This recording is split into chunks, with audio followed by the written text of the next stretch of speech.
چناب میں شیر شاہ کے مقام پر پانی انتہائی خطرے کے لیول سے اوپر۔ ستنائی کینال میں شگاف ملتان کے لیے 24 گھنٹے اہم۔ ملتان میں ستنائی کینال میں ہیڈ ستنائی سے آنے والے پانی کے دباؤ سے شگاف بڑھنے سے بستی کھوکھرا سمیت بہت بڑی آبادی زیر آب آ گئی۔ انتظامیہ کا کہنا ہے کہ ستنائی کینال میں گنجائش سے 4 گنا زیادہ پانی آ چکا ہے۔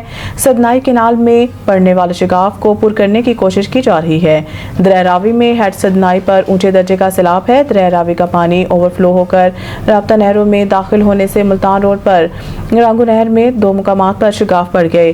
رانگو نہر کے شگاف سے درجنوں آبادیاں زیر آب آ گئی ہیں۔ ستنائی لنک کینال کے رانگو نہر کے شگاف کو پر کیا جا رہا ہے۔ دریا چناب میں پانی کی سطح میں مسلسل اضافہ ہو رہا ہے۔ سیلابی ریلا ملتان کی حدود سے گزر رہا ہے، جس کی وجہ سے اکبر فلڈ بند پر پانی کا دباؤ ہے۔ اس حوالے سے محکمہ انہار پنجاب کا کہنا ہے کہ اکبر فلڈ بند پر پانی کی سطح 414 فٹ ہو گئی ہے۔ اکبر فلڈ بند پر پانی کی سطح 417 فٹ تک پہنچنے پر ہیڈ محمد والا پر شگاف ڈالا جائے گا۔ پانی بڑھنے سے اکبر پور، علمدی سورا، بندہ سندھیلا، بستی بخش والا، بستی کوتوال مکمل ڈوب گئی۔ محکمہ انہار کا بتانا ہے کہ ملتان میں شیر شاہ کے مقام پر پانی کا گیج 394 فٹ پر پہنچ گیا ہے۔ شیر شاہ پر 395 پر گیج آنے پر پانی شیر شاہ پل کراس کر جائے گا۔ بورے والا، میلسی کے نشیبی علاقوں سے 95% انخلا مکمل کر لیا گیا۔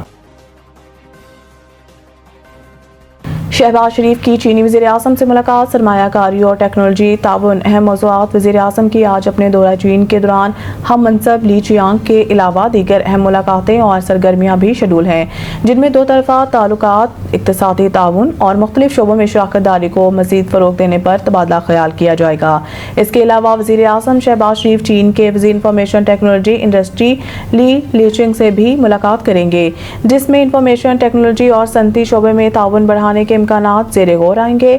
وزیر اعظم شہباز شریف آج بیجنگ میں پاک چین بزنس ٹو بزنس سرمایہ کاری کانفرنس کے دوسرے ایڈیشن کی بھی صدارت کریں گے۔ یہ کانفرنس گزشتہ سال جون 2024 میں شنزین میں وزیر اعظم کے زیر صدارت ہونے والے پہلے ایڈیشن کے نتائج کا جائزہ لے گی اور آئندہ کے لیے مشترکہ سرمایہ کاری کاروباری منصوبوں کا لائحہ عمل طے کرے گی۔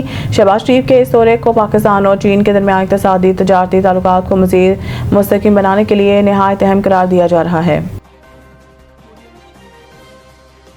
پاکستان اسٹاک ایکسچینج میں مسلسل تیسرے دن تاریخ ساز تیزی۔ انڈیکس نئی بلند ترین سطح پر بازار حصص میں مسلسل تیسرے روز زبردست تیزی کے دوران غیر معمولی اتار چڑھاؤ دیکھا گیا اور مارکیٹ کے آغاز پر انڈیکس 836 پوائنٹ اضافے کے ساتھ بڑھ کر 1,53,038 پوائنٹس کی نئی بلند ترین سطح پر پہنچ گیا۔ بعد ازاں تیزی کا رجحان مزید بڑھا اور انڈیکس 1,084 پوائنٹ اضافے سے 1,53,286 پوائنٹ کی نئی بلند ترین سطح کو چھو گیا۔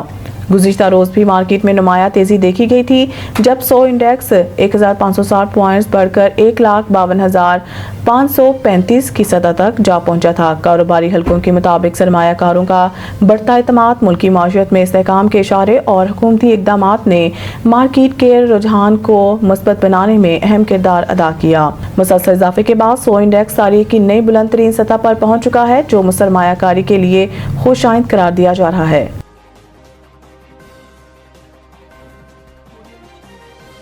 فلسطینی چیف جسٹس اور امام مسجد اقصی کی پاکستان آمد۔ وفاقی وزیر مذہبی امور سے ملاقات۔ وفاقی دارالحکومت میں ہونے والی اس اہم ملاقات میں امام مسجد اقصی اور امام مسجد ابراہیمی بھی شریک تھے۔ فلسطینی وفد نے پاکستان میں سیلاب متاثرہ علاقوں میں جانی مالی نقصان پر افسوس کا اظہار کرتے ہوئے پاکستانی عوام سے ہمدردی کا اظہار کیا۔ اس موقع پر سردار محمد یوسف نے کہا ہے کہ ملت فلسطین کی حمایت دین، نسل، عقیدہ اور ثقافت سے بالاتر ہو کر ایک انسانی اخلاقی فریضہ ہے۔ انہوں نے غزہ میں جاری اسرائیلی فوج کے ہاتھوں فلسطینیوں کے قتل عام اور مقدسات کی پامالی کی شدید مذمت کرتے ہوئے کہا ہے کہ پاکستان ہر حال میں فلسطین کی سیاسی، اخلاقی اور سفارتی حمایت جاری رکھے گا۔ وفاقی وزیر نے بتایا ہے کہ وزیر اعظم شہباز شریف کی ہدایت پر غزہ کے مظلوم عوام کے لیے امدادی سامان روانہ کیا جا رہا ہے۔ قاضی ارکزات فلسطین ڈاکٹر محمود الحباج نے پاکستان کی مستقبل کی حمایت پر اظہار تشکر کرتے ہوئے کہا ہے کہ غزہ میں جاری مظالم پر عالمی سطح پر مؤثر آواز بلند کرنے پر ہم پاکستان کے شکر گزار ہیں۔